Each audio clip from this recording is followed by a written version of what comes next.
আসসালামু আলাইকুম। ইনফোটেকারে আপনাকে স্বাগত। কিভাবে ইসবগুল খেলে সবচেয়ে বেশি উপকার মেলে? ঠিকমতো পেট পরিষ্কার না হলে অনেকে ইসবগুল খেয়ে থাকেন। এটি এমন এক প্রাকৃতিক ওষুধ যা নিমেষে পেট সাফাই করে দেয়। তবে কেবল পেট পরিষ্কারই নয়, ইসবগুলের আরও অনেক স্বাস্থ্যকর গুণ রয়েছে। দর্শক, অনেকেই জানেন না প্রতিদিন গরম পানিতে ইসবগুল মিশিয়ে খেলে কোলেস্টেরল কমে। কিভাবে এটি কোলেস্টেরল কমায়, কিভাবে খেতে হবে, চলুন জেনে নিই। ইসবগুলের পুষ্টিগুণ। 1 টেবিল চামচ ইসবগুলে থাকে 53% ক্যালোরি, 15 মিলিগ্রাম সোডিয়াম, 15 গ্রাম শর্করা, 30 মিলিগ্রাম ক্যালসিয়াম, 0.9 মিলিগ্রাম আয়রন। এর মধ্যে কোনো প্রকার ফ্যাট থাকে না, তাই এটি খেলে শরীরে কোনো সমস্যা দেখা দেয় না। দর্শক, ইসবগুল খাওয়ার নিয়ম। প্রিয় দর্শক, প্রতিদিন 1 টেবিল চামচ করে দিনে 3 বার ইসবগুল খেতে পারেন। তবে গরম পানিতে গুলে খেলে সবথেকে বেশি উপকার পাবে। অনেকেই কোষ্ঠকাঠিন্যের হাত থেকে রক্ষা পাওয়ার জন্য রাতেও ইসবগুল খেয়ে থাকেন।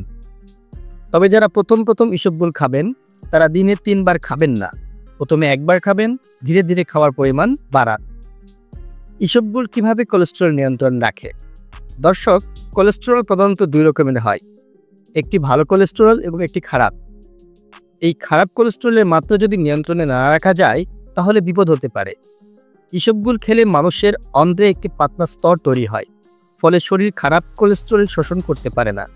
মলের সঙ্গে খারাপ কোলেস্টেরল বেরিয়ে যায়।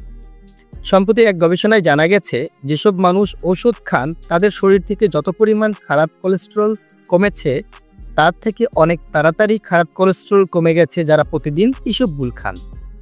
যেখানে ওষুধ খাওয়া ব্যক্তিদের শরীরে 8.7% কোলেস্টেরলের মাত্রা কমেছে, সেখানে ইসবগুল খাওয়ার ফলে কোলেস্টেরলের মাত্রা কমেছে 9.7%। ইসবগুলের অন্যান্য উপকার। প্রিয় দর্শক, গ্যাস্ট্রিকের সমস্যায় ভুগলে রোজ ইসবগুল খেতে পারেন। এছাড়া দইয়ের সঙ্গে ইসবগুল মিশিয়ে খেলে ডায়রিয়ার হাত থেকেও রক্ষা পাওয়া যায়। পাকস্থলীর ইনফেকশন সারাতে এবং মলকে তরল করার জন্য ইসবগুলের জুড়ি মেলা ভাত। এতে থাকা ফাইবার হার্ট ভালো রাখতে সাহায্য করে। ইনফোটেকারের ছোট্ট পরিবারকে বড় করতে আপনার একটি সাবস্ক্রাইব বা ফলো অত্যন্ত প্রয়োজন। দর্শক, আজকে এই পর্যন্তই। কথা হবে পরবর্তী ভিডিও নিয়ে। সে পর্যন্ত সবার সুস্বাস্থ্য কামনায়। আল্লাহ হাফেজ।